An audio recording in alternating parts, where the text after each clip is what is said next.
Take me to another place where the fairy tales don't end. Magical, magical land. Magical, magical land. To another place where the fairy tales don't end. Magical, magical land. Today's show is another XYZ Playground edition where I meet with Joshua, exploring how leaders of today can learn from leaders of tomorrow. Today's topic is learning and connecting in a digital age. Please welcome back to the show, Joshua. Hey, Joshua, how are you doing? Jens, it's good to see you. How are you doing, sir? I'm good. Little bit stressed with my lighting settings today, but that's how it is. Yeah, it's quite funny. Before we started recording, we were talking about the beauty of technology and how sometimes it doesn't play ball. Whereas in the past we might have been less stressed, but now because we spend so much time online, we want everything to work and be efficient. So but nevertheless, good to be back today. Yeah, and for me especially because I'm trying to up my game in creating better quality, which is the audio recording as well, the video recording, and to be able to do that, you need to try a couple of things, and that is not always working.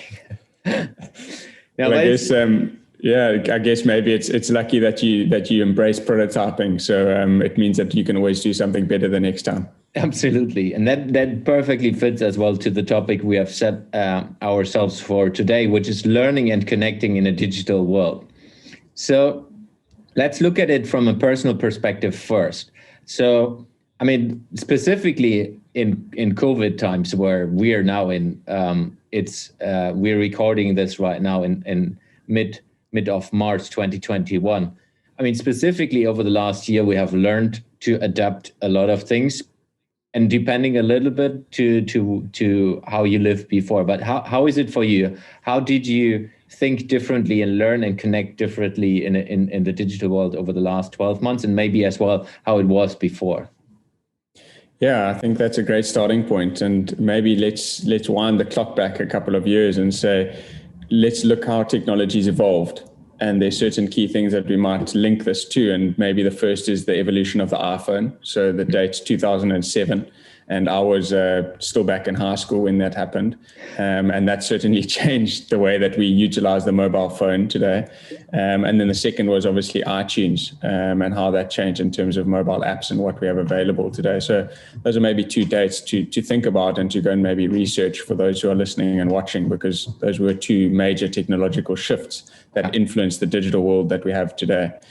So maybe from a personal standpoint, Jens, and I think I'll start back in my schooling years and say, when I was in school and what kids of today have inside of school is vastly different. When I was at school, we used to take notes with a pen and paper. And we used to have whiteboards and chalkboards and the horrible squeaking sound that the chalk against the whiteboard or the chalkboard used to make and things like that. But in today, we've got all of these fancy devices, whether it be iPads and tablets and things like that, that children are actually encouraged to bring into the classroom. And their e-learning coaches and things like that now play a pivotal role in terms of your overall development inside of school. And I think that that's quite fascinating when you start to think about how we learn has changed. And so that's maybe just a starting point and a foundation to talk to and from. And then over the last sort of 12 months, like you mentioned, COVID's been a big shift, radical shift, actually, in terms of the amount of time that we've literally spent in front of our screens. Mm-hmm. And I think it's one thing to, connect virtually like we're doing now over Zoom, but it's how do you become optimal and efficient inside of those specific things?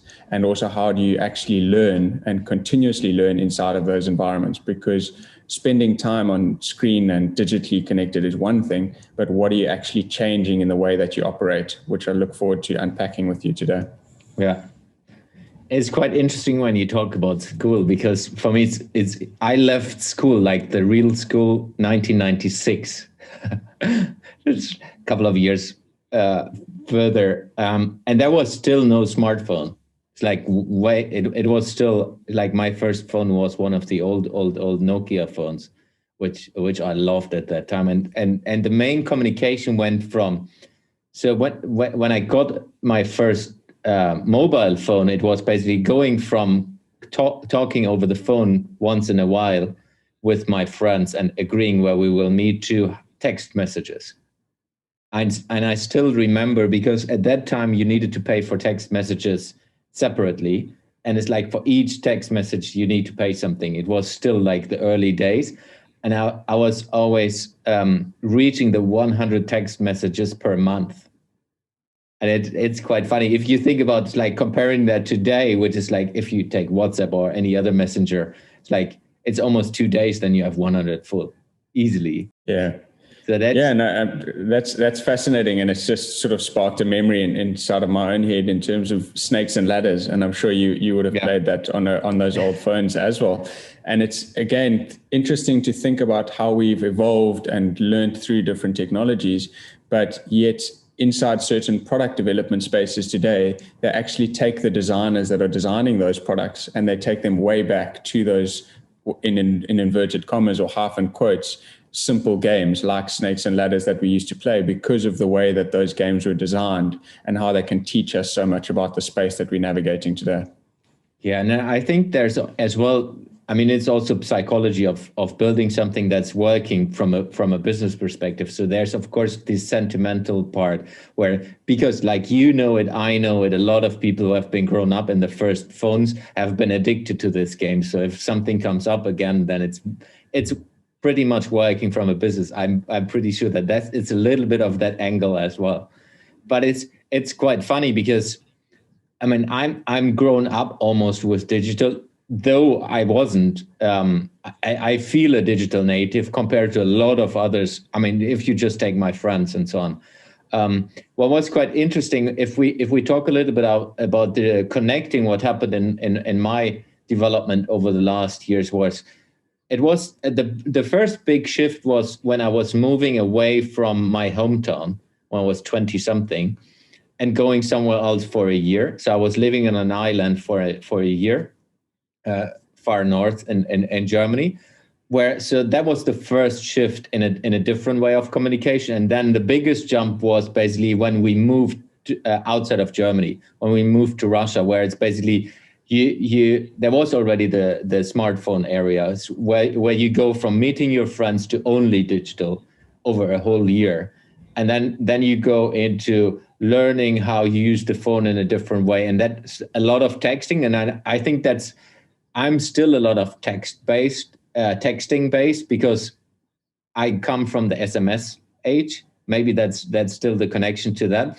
But then we moved to like, not Zoom calls directly, but it's more video calls and meeting with each other in different ways. And it's quite interesting that now with COVID, that's an acceleration for a lot of my friends who haven't been doing that because they still lived in the same area like they grew up. For us, like my wife and myself, it was normal that we communicate on FaceTime, on any of the video platforms, because I mean we have been meeting our parents the last 7 years in that way. We have been like having birthday celebrations on a video platform. For us, it was normal already. And of course, with businesses working in a global position before I went into my own business, that was also kind of normal already. But it's quite interesting to see the differences in people and adoption rates in people as well. Yeah, and it's fascinating, Jens, and maybe we can just double click on a few things inside of that, because I think there are a number of things to explore. And the first is how in the past we may have learned from shifting our physical spaces. Yeah. And you referenced your own journey in terms of, going north to an island in Germany, and maybe from a personal example for myself, the transition between school to university, from university into your first career or your first job. And I think that in the past is maybe something in terms of how we've learned. We've had to adapt to the physical spaces around us.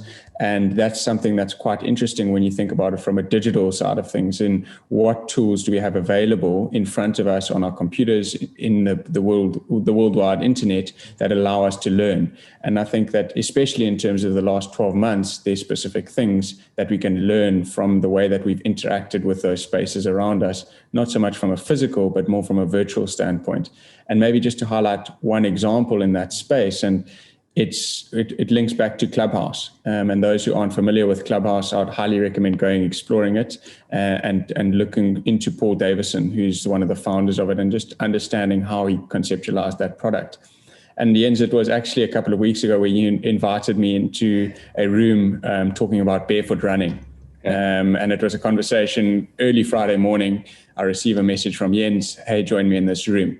And it's quite interesting because you might, in the first thing, Josh, why are you mentioning barefoot running in this conversation about learning? And for that very reason is because sometimes we need to learn by putting ourselves in completely different spaces on unrelated topics. And I think that that's something that's really exciting about the digital world and this connectivity that we can now experience, because there's certain synergies that you can understand from the way that people barefoot run and why people experiment with that in terms of how you can use those same analogies inside your own life or from a business practice perspective. And I think that that's just an example in terms of how you can now digitally shift the space that you are in to enable learning environments and create those feedback loops where you're growing as a person and also growing your thinking capabilities. Yeah, I love that way of thinking. And if we just follow the analogy with the barefoot running, it's like exploring yourself in a different way. And if you start doing things in a different way, then it also means you need to slow down not to injure yourself. And if we just translate that to the digital thing, it's like when you go into the digital world and you haven't been attached to it, you get kind of addicted to it because it's so much stuff going on. And then over time, you learn to dial back again and find like using the things that's really working for you and trying, like with the Netflix documentary where you see what all the social networks are affecting with to you and affecting you as a person, and then you dial back again, and then it's like using it in different ways for different purposes, and that's what you learn over time as well, which is quite interesting. One idea I got when you talked about that is also what transformed for me is as well. I have two different ways of communicating. One is like personal, where I'm engaging with people one-on-one, which is not publicly seen. And then I have a public version, which is like when I'm out there on LinkedIn, on Facebook or where else, where all my followers, or at least the people who are pushed up by the algorithm, which is normally between 5 and 8%, what I learned last week, see your posts. So it's a different way of communicating. It's normally it's one-on-one or one maybe to 10 people when you're in a video call, and that's one too many. That's also a different perspective if you take the physical world where we are in still, where if you talk one-on-one, that's easy. 1 to 10 people, that's maybe you work with your team in a different setting, or with a small company, and 1 to 1,000, you're on a stage. If you just compare this, I'm now about like, I don't know, in total about 7,000 or 8,000 followers in my social media. I mean, it's 1 to 8,000 people. So that also means that you need to take the responsibility of what you're communicating, how you're communicating. And I think that's where we all need to learn. I mean, myself included. Understanding of what you talk, how you talk, what brings value to the people you want to engage with, and it's not about just sharing. And I think the whole social media structure, specifically when you look at it from a business perspective, is a super interesting space where, from a company perspective, at least all the businesses I work with and a lot of businesses I've been working in are not dialed into that yet. And then you think like everyone is on these social networks, but not everyone is utilizing it to the extent they could be in a positive, engaging way with their clients, with their customers. So that's a super interesting space to dig into as well. Yeah, and I think that fits very well in terms of learning and connecting. And I think one of the things that we'd itemize each other on today is how do we remain connected in a physically distant world? And I think that's a great segue to start off building that, and maybe to tie another element in there. And Jens, you can maybe start with this question, or with answering this question, is saying, how do we build trust? How do we build trust in a digital world where we are physically distanced from one another? And that fits in very well in terms of some of the nuggets and the concepts that you're talking about in terms of responsibility from what we're communicating and how we're connecting with an audience of 1 to 8,000 people, whereas in a cocktail room or cocktail party, you're dealing with an audience of 1 to 1. So that's something that we can maybe explore quickly. Yeah, it's an interesting question. I think number one, what I'm always keen on is listening to understand what are the needs, dreams, and desires of the other peoples and how you could help them to fulfill them. And that's specifically if you're in a business setting, that's what you're not dialed into. It's like, how do I fulfill my purpose with my business? And that's a lot on earning money. And I think and I did that completely wrong in the beginning as well. It's like I was focusing on how can I earn as much as possible, as fast as possible, but it doesn't work. Nobody is dialed into that. Nobody's interested on what you're pitching, like from a sales pitch. So I think what we need to do is listening and understanding what are the needs, dreams, and desires, and then looking into how can I help people with what I'm doing. For example, if you take my key business, which is a coaching business, how can I help with my coaching business to help people in the space I'm in, which is innovation and business innovation topics. And that's what I have changed. I went from just selling towards informing and then engaging and teaching, which is way more valuable for the people who are interested in innovation topics, engaging with me. If I'm explaining things how I do them, people can engage with me, which is way better long-term perspective than just selling. And I think that's why I see over and over again where people and companies are spending a lot of time on social media and don't have any engagement or don't have any, most probably as well, not much sales, because I mean, you're turned off if it's a cold sale. At least I and a lot of people I know are saying like, I'm not interested in you selling to me. But if you build a relationship through these communications, through what you're doing, with documenting what you're doing, sharing really truly your nuggets in a way that it is for free, then the people are engaging with you and interested in building up a relationship. And I think that's an interesting perspective to dial into. Yeah, and you know, maybe just building off some of the things that you said, Jens, because there are some great points inside of that. And the first is about building that relationship with the audience that you're creating. And sometimes I think because we've got these tools that we can connect with thousands of people out in the world, we're too quick to start on that journey. And we necessarily think that we need to connect with each and every single person that comes across our path. But we're actually not asking the question of who are we connecting with, why are we connecting with them, and how are we adding that value inside of that space for them. And I think that that's definitely something to think about in the way that we connect with and try to connect with other people out there. And I think it reminds me of Kevin Kelly's analogy of 1,000 true fans, and some of the work that he did around that, and the thinking about what that actually means when you start building a community and what a community means for your business inside of this digital age that we're navigating at the moment. Yeah, 100%. And that's why, I mean, you know that why I talk always about who is your target or dream customer and how do you engage them in the best way. And if you focus only on them, they will be growing. You will get more people like that, and you will be having fun working with them. And everything what you communicate is towards them and with them and for them, and that will engage them. And then it's enough to have 1,000 people who are truly engaged with you and following you and buying things in the end from what you're sharing. And I think I think there's still a lot of this perception of that you need to have 20 million followers to be able to earn money with it. I can tell you that you don't need that at all. And it's also 20 million followers or however million followers will not engage with you in a way that it's truly bringing value to the world. It's more about this. I mean, if you just think about having thousands interactions with people, it's like super hard. We're not hardwired to do that. And we're coming from Stone Age, and our body and brains are still Stone Age.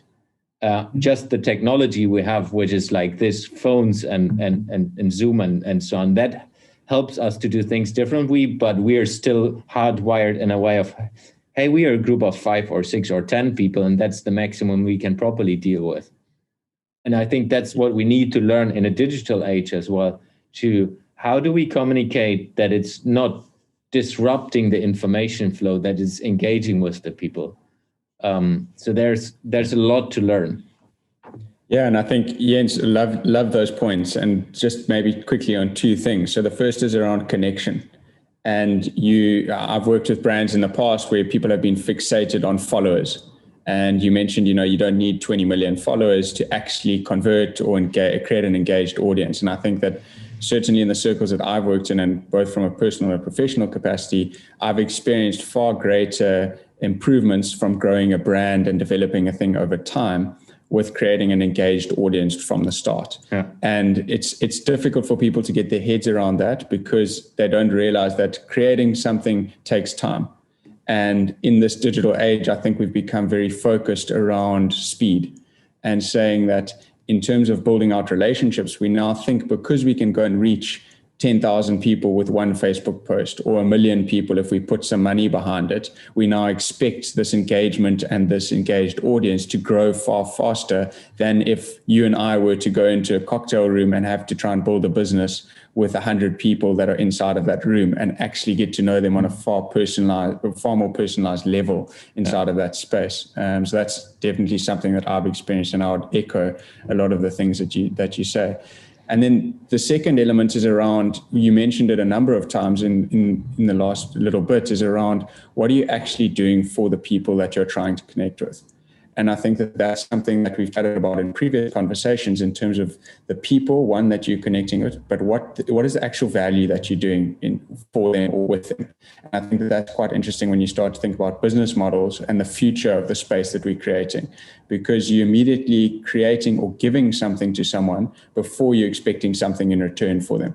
And I think that that's extraordinary to think about. One, that's achievable because you can now start to spin up businesses that have a low cost base.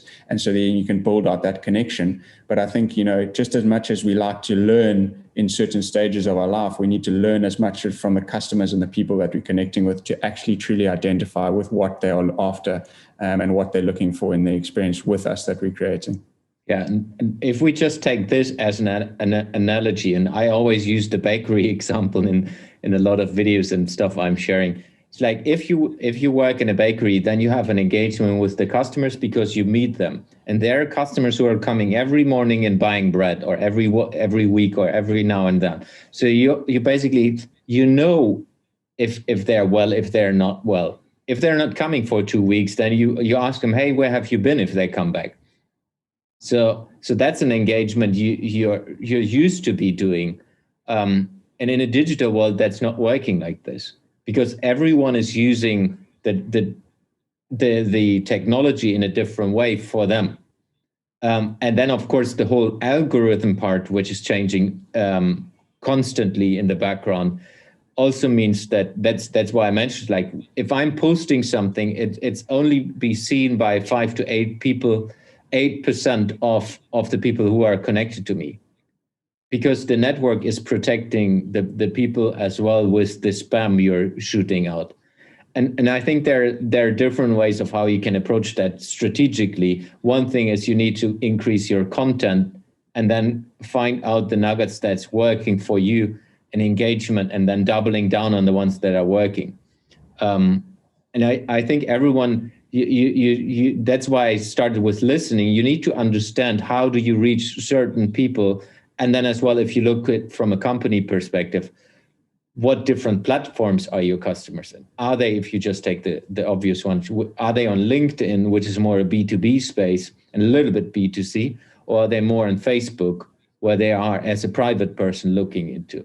Though that there are a lot of businesses on Facebook as well. But it's generally, at least looking at it from my side, and as well what I see with my businesses, you're in two different mindsets when you're in these two networks. If you're in LinkedIn, then it's definitely business. You're not talking about, hey, I was running out today and this kind of things. On Facebook, you would be sharing that if you're into that space. So that means you have two different mindset, and it's also, that's why I love what Gary Vaynerchuk is always sharing. When you go to a cocktail party, you are acting differently than when you go to Las Vegas with your 5 buddies. And then and as well, if you go into a board meeting, you are different. you're a different version of yourself. And that's basically what we all need to learn, that you communicate in different social networks in a different way. And in some, it's more about sharing what you're doing and just letting people be part of that. And in others, it's more engaging with your customers, engaging with your clients, engaging with partners, and so on. So I think that's what everyone still needs to learn. We're still early on when it comes to the whole digital communication, how that works and how you do this as a brand. And I love that topic, because for me, it's you can be a brand as a person, and you can be a brand as a business, or have different brands inside of businesses. And that's also what we need to be aware of, that if you are having a brand which is specific, if we just take Nike is a brand where you know how they communicate, you know how they work with and you know what you can expect. Wherever you are, you know how Nike is. And I think if you are on that level with your business, then you are winning, and you can utilize the different social engagements in a digital world in a proper way for you as well, doubling down on the way you do that. But you can as well, like I always do with prototyping, you can test new ways of engaging with people, new brands, new ways of thinking. That was long rambling. No, not at all. I think there's some really, really crucial points inside of that. And sort of maybe I'm going to try bring it into some of the XYZ playground way of thinking, and maybe the experimental playground. And I'll sort of frame it around the term continuous learning.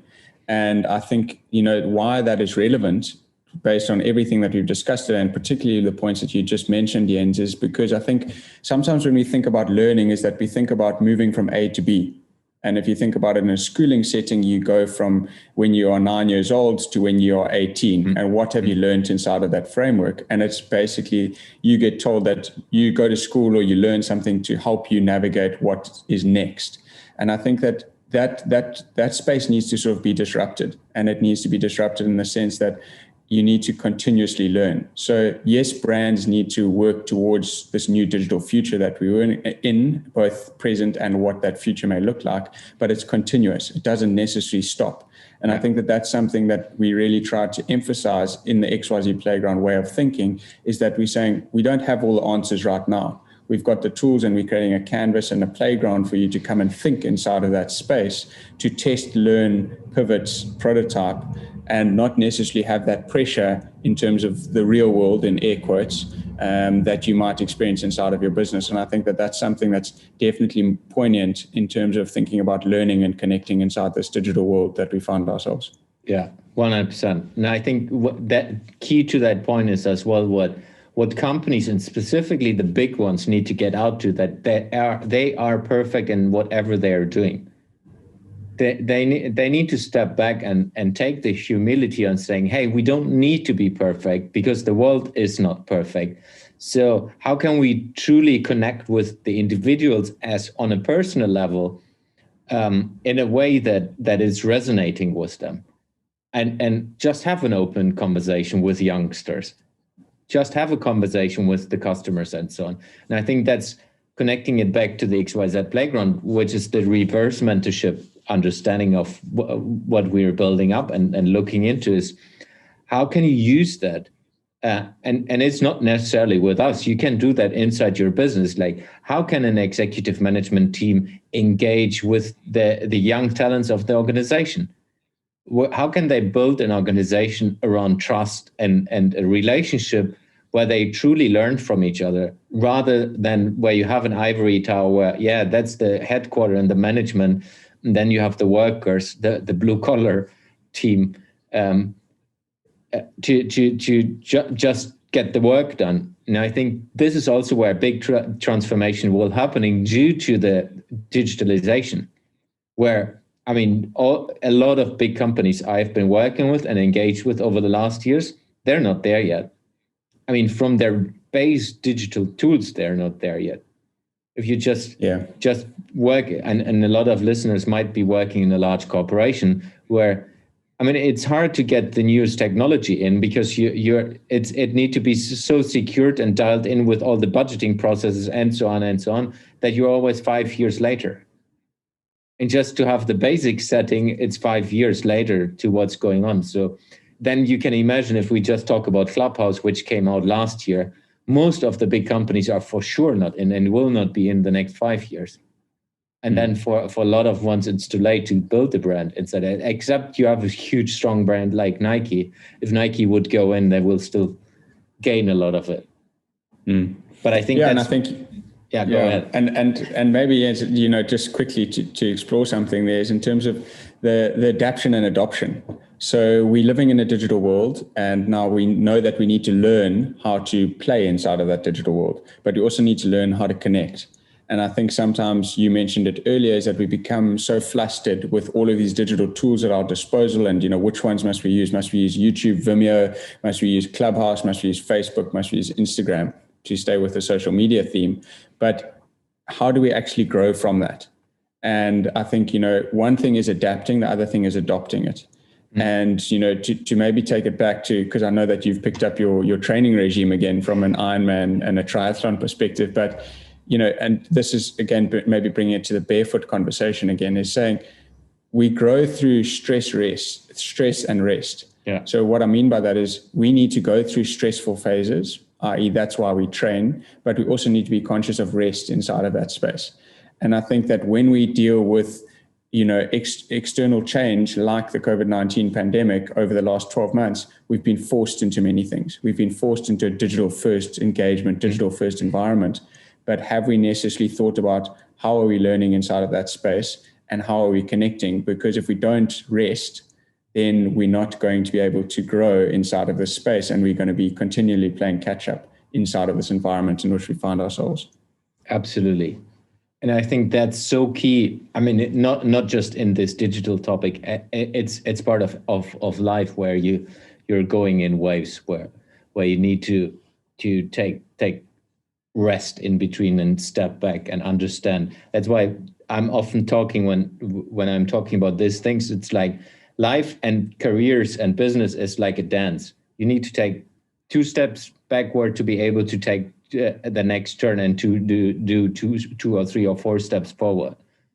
But it's if you're inside COVID or if you're in stress situation, you don't necessarily do that. I was just talking yesterday to Simon, my triathlon coach, where I basically said I will focus for 2020 totally on my business, and I will not do an Ironman. I will not do a big triathlon. And this decision was conscious, but it was stupid.